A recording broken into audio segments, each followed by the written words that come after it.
Hi everybody. My last video I posted was about charity, and I was stating that I've not seen a lot of Muslims involved in local American charities here in America, for example.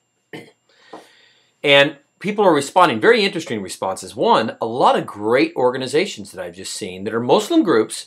They've got soup kitchens and all kinds of great things they're doing in the community here in the U.S. and abroad.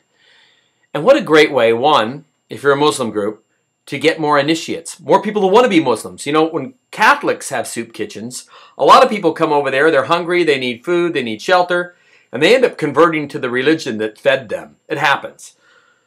But so a lot of people also commented that Prophet Muhammad, the Muslim prophet, talked about giving with one hand with his charity and not bragging about your charity.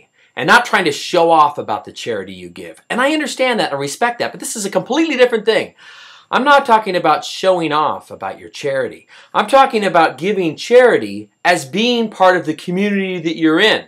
There's a couple of key factors. One, I see a lot of Muslims here in America, for example, who feel isolated and alienated. And they should, because they read all this bad media about Muslims. There's people on the news all the time posting negative things about Muslims. They feel unsafe and insecure, and it makes it hard to go out and want to reach out and help in that community, but that's exactly what you have to do. And I know although the Muslim prophet, Muhammad, had said, hey, let's not boast about or show off about your charity, you kind of have to a little in a community where all the other religious groups are helping. Because they say, hey, look at the Muslims.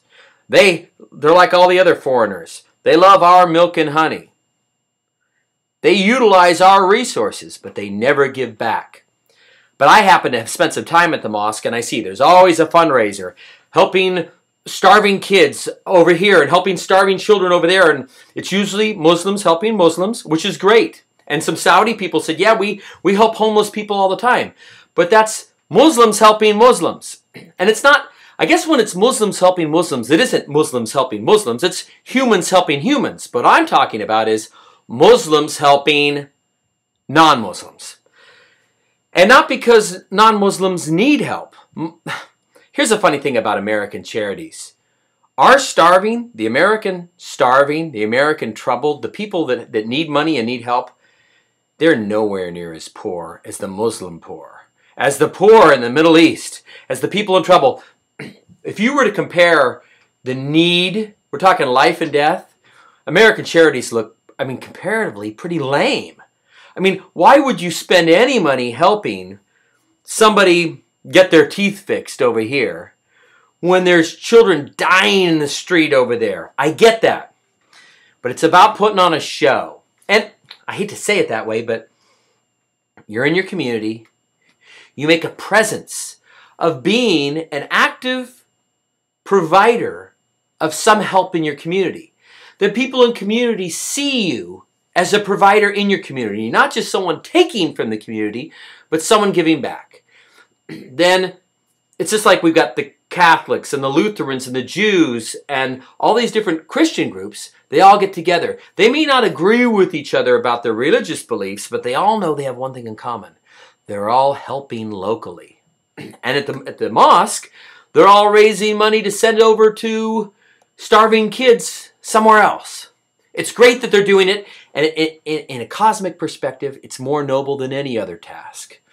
But part of this saving people here where you live is saving yourself. It creates and forces you to become part of the community, because you're reaching and you're handing food over or clothes over to people in need in your neighborhood. And then when someone says those Muslims are horrible, and then someone will say, no, see this jacket I'm wearing? It's cold and I'm warm thanks to a Muslim. I'm full thanks to a Muslim. So that's how you combat this racism and this hate, is by being in your community and doing good deeds.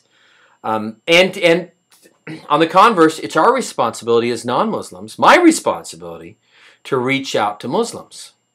And it's probably a bigger responsibility on me, because I was here first. I'm comfortable here. I'm safe. No one's judging me.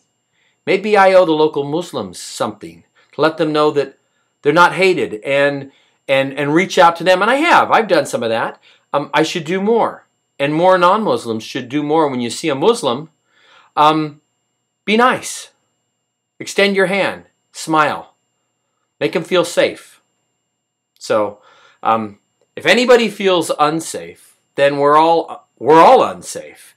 Anyway, let me know what you think, and bravo to all those organizations, links that were sent on the last video about all these great Muslim groups doing work in the U.S. and Canada and UK, reaching out to non-Muslims. Anyway, thank you.